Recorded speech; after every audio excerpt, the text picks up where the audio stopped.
और दोबारा से एक्सप्लेन कर देता हूँ। आप पूछ रहे हैं ASD।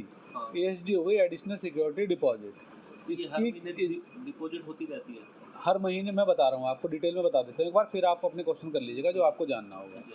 होता यह है, जब आप नया कनेक्शन लेते हैं उस वक्त आप एक सिक्योरिटी डिपॉजिट करते हैं, ठीक है, जो भी उसका रेट होता है। 600 रुपये पर किलोवाट घरेलू के लिए, कॉमर्शियल के लिए 1500 रुपये पर किलोवाट या 1000 रुपये पर किलोवाट, जो भी रेट पे आपने डिपॉजिट करी होगी उस समय आपने वो जमा कर दिया, आपका कनेक्शन हो गया, आपके यहाँ मीटर लग गया, विभाग ने लगा दिया, कनेक्शन जारी हो गया, आपका बिल आना शुरू हो गया। अब नेक्स्ट ईयर एक फाइनेंशियल ईयर पूरा होने के बाद आपके बिलिंग का पैटर्न देखा जाता है कि आप कंजम्पशन कितना यूज़ कर रहे हैं, आपका बिल कितना आ रहा है। मान लीजिए आपका बिल 2000 रुपये पर मंथ आ रहा है, एक एग्जांपल दे रहा हूँ, तो यानी कि आपकी सिक्योरिटी विभाग के पास 4000 रुपये होनी चाहिए, उसका डबल होना चाहिए, ठीक है। अगर आपका 4000 आ रहा है तो 8000 होनी चाहिए, 8000 आ रहा है तो 16000 होनी चाहिए। आपके बिल पे कैसे कैलकुलेशन होगी, आपके पूरे 12 बिलों को जोड़ लिया जाएगा, एक फाइनेंशियल ईयर के 12 बिलों को जोड़ लिया जाएगा। अगर 12 हो रहे हैं तो 12, 11 हो रहे हैं तो 11, 10 हो रहे हैं तो 10 जोड़ा, उसको डिवाइड कर दिया जितने महीनों के वो बिल थे। 10 से तो 10 से डिवाइड किया, 12 है तो 12 से डिवाइड कर दिया, एक एवरेज बिल आ जाएगा। उस एवरेज बिल का 2 गुना कर लिया जाएगा, यानी वो आपके 2 बिलों के बराबर पैसा आपका एज ए सिक्योरिटी डिपॉजिट होना चाहिए। इसमें अब आप कह रहे हो आपने पहले से जमा करी भी है।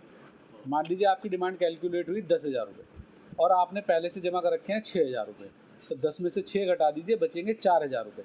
वो 4,000 रुपये आपसे डिमांड करे जा रहे हैं 12 किस्तों में, उसको 12 से डिवाइड कर दिया गया। जो एक किस्त बनी है वो हर महीने आपके बिल में लग के आ रही है। अब आप कहेंगे जो हमने पहले सिक्योरिटी जमा कर रखी है उसका क्या फ़ायदा हो रहा है, तो उस पर आपको हर साल सिक्योरिटी पे इंटरेस्ट मिलता है। वो इंटरेस्ट अगर आपकी सिक्योरिटी की ये डिमांड निकली है ASD, तो आपकी सिक्योरिटी में ही जुड़ जाएगा जो आपकी जमा है। अदरवाइज़ क्या होगा, वो सिक्योरिटी का इंटरेस्ट अगर आपकी डिमांड नहीं निकल रही है ASD की, तो आपके बिल में लेस हो जाता है। मार्च मंथ के बिल में जो भी ब्याज मिलेगा, चाहे 200 हो, 300 हो, 2000 हो, 4000 हो, 10,000 हो, जितना भी इंटरेस्ट होगा वो आपके बिल में लेस हो जाएगा। अब बताइए आप क्या जानना चाह रहे हैं। तो हमारा ASD जमा होता रहता है? हाँ, ASD आप जमा करेंगे आपके बिल में ही जमा हो जाएगा। ये आपका ही पैसा है, रिफंडेबल अमाउंट है। आप जब भी अपना कनेक्शन कटवाएंगे आपको वो पैसा रिफंड हो जाएगा। तो हमें पता कैसे लगेगा कि हमारे अकाउंट में अभी तक कितनी सिक्योरिटी? आप अपने बिल का प्रिंट देखिए, आपके बिल के प्रिंट के अंदर ही दोनों चीज़ लिखी होती हैं। एक तरफ लिखा होता है ASD और एक तरफ लिखा होता है सिक्योरिटी डिपॉजिट। जितनी डिपॉजिट है वो भी आ रही होगी, जितनी एडिशनल सिक्योरिटी रिक्वायर्ड है वो भी आ रही होगी। कहाँ लिखा होता है? आपके पास बिल है, कौन से वाला बिल है आपका? पुराने वाला। इसका बिल ले लीजिए, दूसरा मैं आपको निकाल के दे देता हूँ, उसमें आपको पूरी जानकारी मिल जाएगी। पर नए मीटर जो लगे उसके बाद तो बिल डबल हो गया, ऐसा क्यों हो रहा है? अगर उस मीटर को चैलेंज करना चाह रहे हैं कि आपके यहाँ जो मीटर लगा है वो मीटर से आपका बिल ज़्यादा आने लग गया है, तो उसके लिए आप ऑनलाइन कंप्लेंट नंबर 1912 उस पर कंप्लेंट डाल सकते हैं कि हमारा जो मीटर लगाया है वो तेज़ चल रहा है, हमें ऐसा लग रहा है, तो हमारा मीटर चेक कर दिया जाए। तो आपके मीटर के साथ एक मीटर और लगा दिया जाएगा पैरेलल में, ये चेक करने के लिए कि दोनों में कोई अंतर तो नहीं आ रहा है। अगर रीडिंग में कोई भी अंतर आ रहा होगा तो आपको पिछले 1 साल तक का एडजस्टमेंट मिल सकता है, यदि आपके बिल में पिछले 1 साल से गड़बड़ है।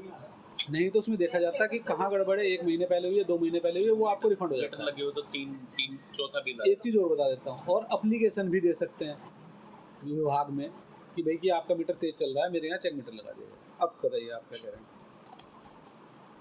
नहीं, हमारा मीटर लगे तो 3-4 महीने हो गए, चौथा बिल आ रहा है। हाँ, तो आपको अगर लग रहा है कि भाई हमारा बिल ज़्यादा आ रहा है, 4 महीने से ही ज़्यादा आ रहा है, तो अगर इन केस आपका मीटर जो दूसरे मीटर में रीडिंग चेक करेंगे ना कि भाई दोनों मीटर लगे हैं, एक में आ रही है आपकी, पुराने मीटर में तो आ रही है आपके 10 रीडिंग, अब नए मीटर में आ रही है आपकी 5 रीडिंग, तो आपको वो पैसा रिफंड हो जाएगा। देखो, जमा प्रतिभूति ये आ रहा है, हिंदी में आ रहा है ना ये। हाँ। जमा प्रतिभूति 1752 रुपये, नीचे आ रहा है अपेक्षित प्रतिभूति, वो है 450 रुपये। 450 रुपये इसमें जमा करने हैं आपको। ये आपकी जो कि इंस्टॉलमेंट है यहाँ नीचे बिल में आ रही होगी। और होता क्या है, जैसे आप कह रहे हो कि किसी महीने में 400 आ रही है, किसी में कुछ आ रही है। मेरा 50 रुपये था ASD चार्ज, आजकल 100 कुछ रुपये पे चला। इसमें 50 रुपये आ रहे हैं, 100 कुछ। इसलिए अगर मान लीजिए आपने 1 महीने का बिल मिस किया होगा तो वो 50 और 50 100 हो जाएंगे। 2 महीने का क्या मिस होगा तो तीसरे महीने के बिल में वो 150 हो जाएंगे, क्योंकि आपने जमा नहीं की ना इंस्टॉलमेंट। नहीं, मैंने बिल मिस किया लेकिन मैंने लेट पे कर दिया वो बिल। हाँ, तो अगले बिल में अगर वो आपको जुड़ा हुआ दिखाई दे रहा है तो विंडो पे नहीं मांगेंगे वो आपसे, वो माइनस हो रखा होगा। नहीं, विंडो पे नहीं, मैं तो ऑनलाइन पे करता हूँ। ऑनलाइन पे भी नहीं जमा होएगा वो, फिर आपका वो कम ही होएगा जमा, वो अपने आप एडजस्ट हो जाएगा उसके अंदर।